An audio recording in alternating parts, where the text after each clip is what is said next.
Northeast America now is snow falling, so it is almost a couple of states, so many states affected with this snowstorm like New York, Pennsylvania, Virginia, Washington DC, Boston, all are states with winter heavy snowstorm. This storm started today afternoon and it will continue up to tomorrow morning. So it is heavy snow. As per weather forecast, it will be like 18 to 24 inch snow.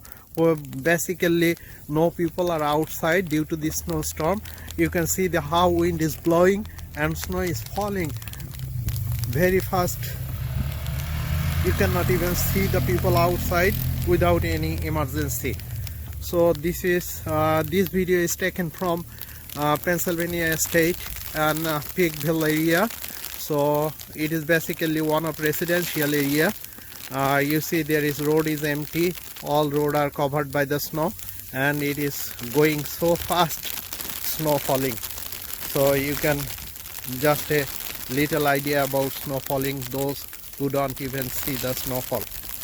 Thank you for watching this video.